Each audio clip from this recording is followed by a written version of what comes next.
Hello, I'm come back with the reading English practice series. So the topic for today is about the art of reading by Lin Yu Chang from the importance of understanding. So let's go. The art of reading. Readings or the enjoyment of books has always been regarded among the charms of a cultured life and is respected and envied by those who rarely give themselves that privilege.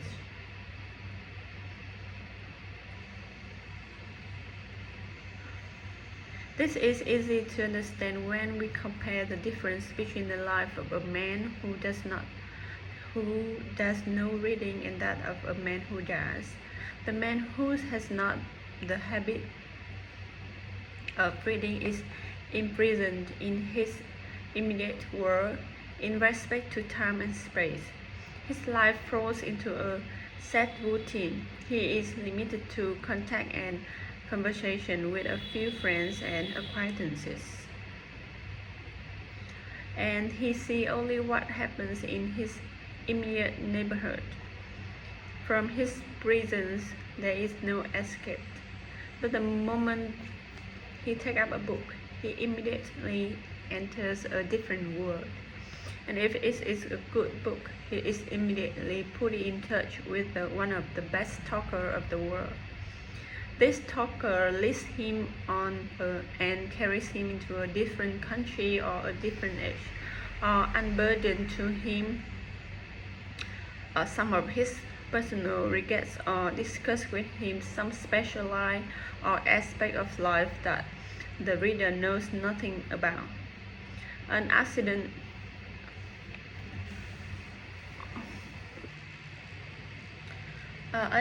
author puts him in communion with a dead spirit of a long ago, and as he reads along, he begins to imagine what the ancient author looked like and what type of person he was.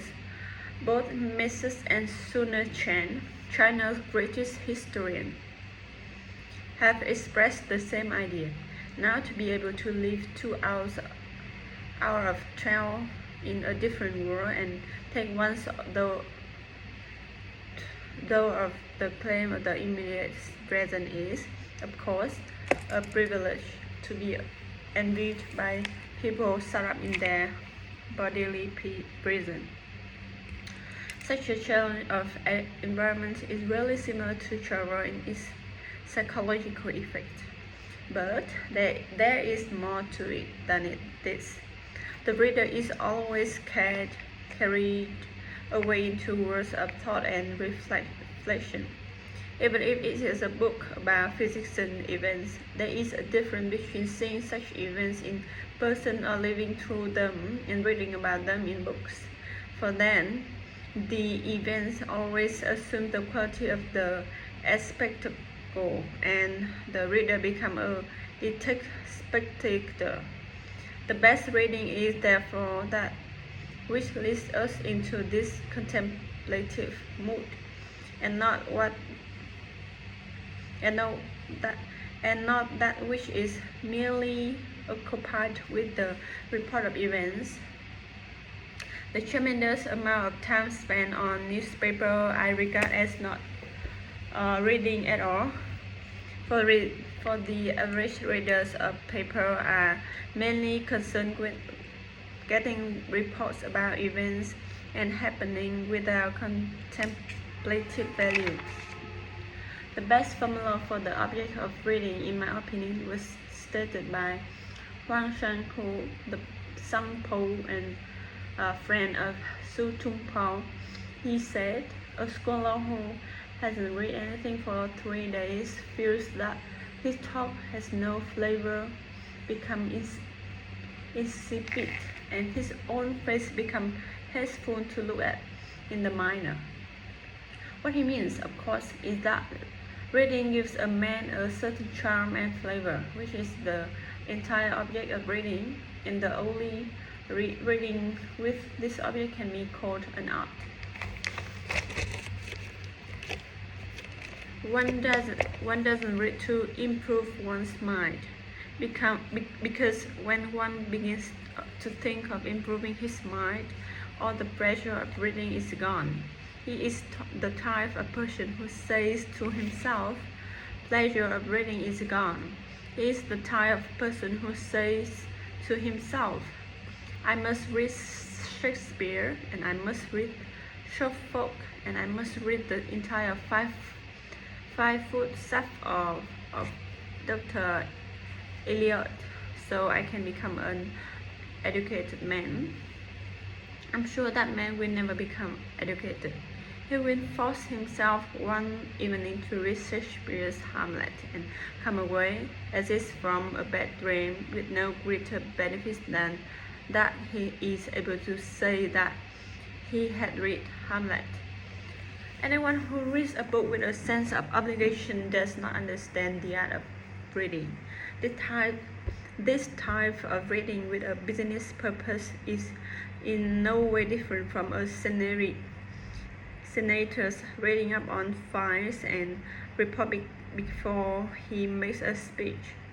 It is asking for business advice and information, and not reading at all.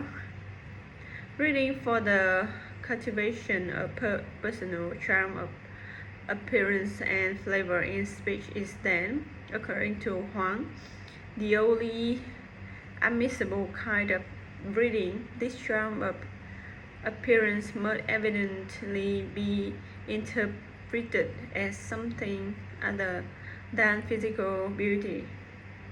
What Huang means by hateful to look at is not physical unless there are ugly faces that have a fascinating charm and beautiful faces that are inspired to look at.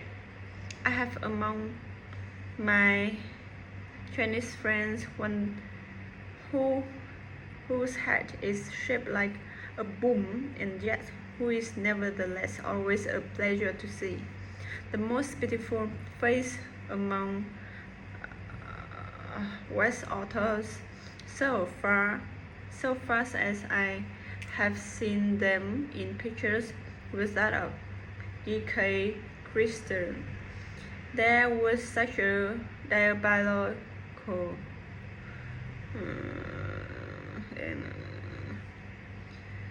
and glittering night where the icebergs met. One felt there was a vast number of ideas playing about inside that forehead, ready at any time to burst out from those quizzically penetrating eyes. That is what one would call a beautiful face, or a face not made up by powder and rough, but by the sheer force of thinking. As for flavor of speech, it all depends on one's way of reading. Whether one has flavor or not in his talk depends on his method of reading.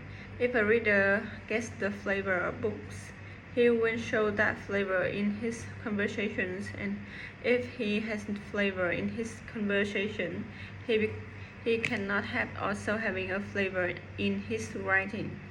Hence, I consider flavor or taste as the key to all reading. It necessarily follows that taste is selective and individual, like the taste of food. The most hygienic way of eating is after eating what one likes, for then one is sure of his digestion. In reading as in eating, what is one man's meat may be another poison. A teacher cannot force his pupils to like what he likes in reading, and a parent cannot expect his children to have the same taste as himself. There can be, therefore, no books that one absolutely must read, for our intellectual interests grow like a tree or flow like a river. For our intellectual interests grow like a tree or flow like a river. So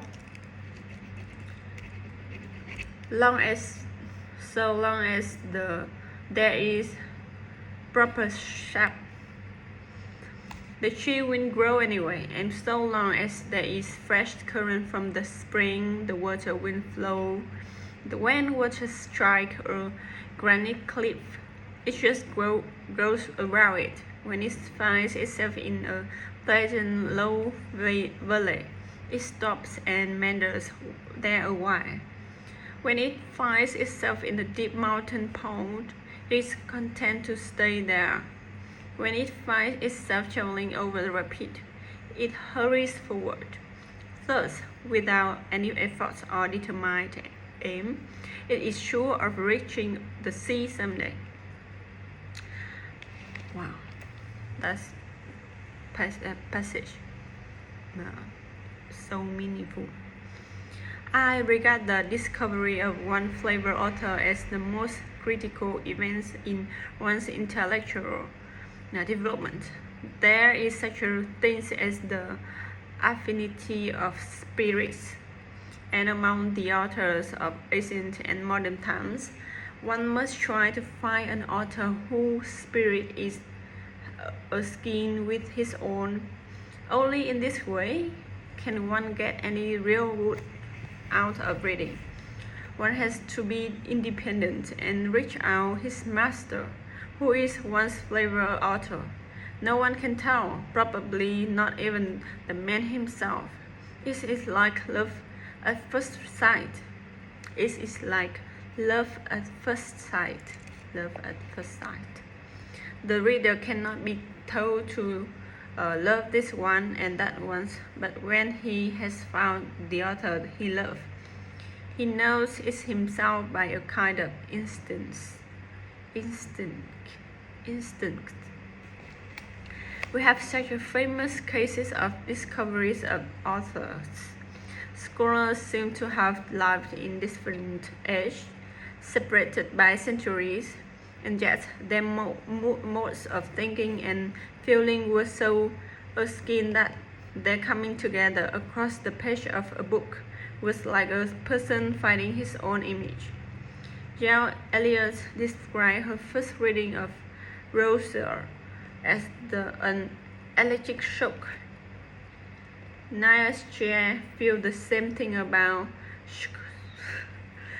Schopenhauer, but Schopenhauer was a peevish master, and Nietzsche was a violent-tempered pupil, and it was natural that the pupil later rebelled against the teacher. It is only this kind of reading, this discovery of one favorite author, that will do one any good at all, like a man falling in love with his sweetheart at first sight. Everything is right. She is one of the right height, has the right fate, the right color of hair, the right quality of voice, and the right way of speaking and smiling. This author is not something that a young man needs to be told about by his teacher. The author is just right for him. His story, his taste, his point of view, his mode of thinking are all right. And then the reader process to devour every word and every line that the author writes. Right? And because there is a spiritual affinity, he absorbs and readily digests everything. The author has cast a spell over him, and he is glad to be under the spell. And in time, his own voice and manner and way of smiling and way of talking become like the author's own.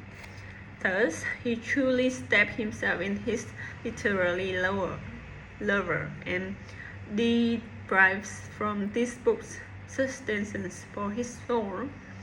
After a few years, the spell is over and he grows a little tired of this lover and seeks for new literary lovers. And after he has had 3 or 4